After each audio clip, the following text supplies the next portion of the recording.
Buat kalian yang belum tahu negara ini, Qatar hanyalah sebuah negara kecil berbentuk semenanjung di Timur Tengah yang berbatasan dengan Arab Saudi di sebelah selatan dan Teluk Persia di sebelah utara. Atau lebih gampangnya, luas negara ini hampir sama dengan Provinsi Banten. Satu kata yang bisa menggambarkan Qatar adalah negara tajir. Yap, negara ini memang benar-benar luar biasa kaya. Sekarang ini Qatar sedang berusaha untuk membangun segala infrastruktur guna mensejajarkan dirinya dengan negara kaya lainnya di Jazirah Arab seperti Uni Emirat Arab, Kuwait, dan Saudi Arabia. Dan setelah dinyatakan oleh FIFA sebagai tuan rumah penyelenggara Piala Dunia tahun 2022, Qatar kian gencar dalam pembangunan di berbagai sektor, terutama ekonomi dan pariwisata. Sebenarnya geliat pembangunan sudah lama dirasakan ketika Qatar menjadi tuan rumah Asian Games pada tahun 2006. Sebelum itu juga Qatar sudah mengklaim sebagai negara terbuka atau open country terhadap hal-hal yang berbau budaya barat. Meskipun masih ada pembatasan terhadap beberapa hal yang oleh agama Islam dilarang seperti alkohol, karena Qatar adalah negara berbasis syariah Islam dengan mayoritas penduduk beragama Islam. Dan berikut daftar 5 fakta mencengangkan Qatar yang gak kalah dari Dubai. Negara terkaya di dunia. Qatar menjadi pemain kunci baik secara regional ataupun global, dan dalam beberapa tahun belakangan ini ditandai antara lain dengan keberhasilan negara tersebut menjadi tuan rumah Piala Dunia tahun 2022. Di luar itu, stasiun televisi Al Jazeera yang dimiliki pemerintah Qatar memantapkan diri sebagai salah satu media internasional terkemuka. Di bidang politik, Qatar berupaya untuk menjadi sponsor utama perundingan damai pihak-pihak yang bertikai di Afghanistan. Kondisi ini jelas berbeda beberapa puluh tahun yang lalu di mana Qatar ketika itu adalah salah satu kawasan miskin di Teluk Persia.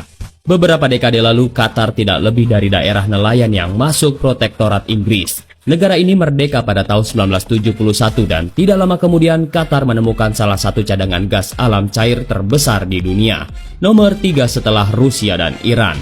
Dengan cadangan gas alam cairnya yang mencapai 900 triliun kaki kubik, Qatar menjadi eksportir gas alam cair terbesar di dunia. Penerimaan dari minyak dan gas membuat pendapatan per kapita rata-rata negara ini mencapai lebih dari 100.000 US dollar, jauh melampaui Amerika Serikat ataupun Inggris.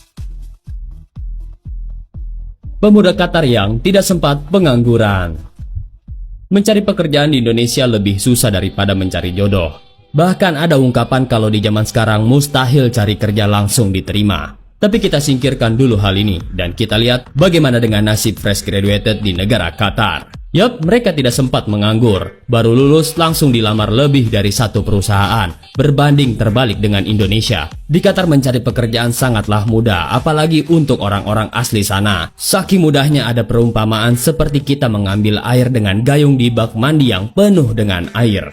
Begitu ada mahasiswa lulus di sana, maka biasanya bukan mereka yang mencari, tapi justru perusahaanlah yang mendatangi mereka. Bahkan satu tawaran kerja bisa diajukan lebih dari 5 perusahaan sekaligus. Tapi tunggu dulu, ini mungkin karena orang-orang di sana benar-benar punya kompetensi yang bagus. Fasilitas dari negara. Pemerintah Qatar akan memberikan sebuah rumah kepada setiap bayi warga Qatar yang baru lahir. Begitu anak-anak warga Qatar siap memasuki sekolah, setiap anak dipersilahkan sekolah atau kuliah, baik di dalam negeri ataupun di luar negeri dengan biaya sepenuhnya dari negara. Setelah mereka selesai menempuh pendidikan, mereka bebas memilih pekerjaan apapun di dalam negeri dengan gaji lebih tinggi daripada tenaga kerja asing. Lalu negara juga akan memfasilitasi setiap warganya yang akan menikah dengan memberikan jasa pembantu rumah tangga dan supir untuk masing-masing istri. Setiap wanita Qatar yang melahirkan akan difasilitasi rumah sakit sesuai kebutuhannya, baik di dalam negeri ataupun di luar negeri. Bebas pajak penghasilan. Di Indonesia tiap tahunnya kita diwajibkan untuk membayar pajak penghasilan tahunan. Bagaimana dengan Qatar? Di sana ternyata tidak ada yang namanya pajak. Qatar bebas pajak penghasilan, baik pekerja asli maupun tenaga asing seperti TKI. Mereka tidak akan dikenakan pajak penghasilan. Walhasil pekerja di sana benar-benar makmur. Alasan kenapa Qatar sendiri tidak menetapkan sistem pajak mungkin dikarenakan negara ini sudah begitu berkecukupan. Bahkan bank di Qatar semuanya bebas riba dan akan menghapuskan seluruh hutang rakyat di momen-momen tertentu, misalnya saat hari ulang tahun raja. Beban kerja standar, cutinya sampai bosan. Well, memang Qatar adalah surga bagi para pekerja, bukan cuma dilihat dari gaji dan juga bebas pajak penghasilan, tapi juga bagaimana perusahaan di sana memperlakukan para pekerjanya secara baik. Di Qatar, perusahaan tidak menuntut lebih dari apa yang bisa dilakukan pekerjanya. Dalam hal ini bisa beban kerja ataupun juga tanggung jawab. Makanya aneh kalau ada pekerja yang tidak betah dengan sistem kerja di Qatar. Kerjanya standar, tapi apresiasi perusahaan benar-benar keren. Hal yang menggiurkan adalah tentang cuti. Staf biasa saja lazimnya akan mendapatkan cuti sampai dengan 24 hari. Itu pun belum dihitung dengan libur-libur serta hari besar Idul Fitri dan Idul Adha. Dan lebih asiknya lagi kalau Ramadan, para pekerja biasanya hanya akan bekerja setengah hari saja.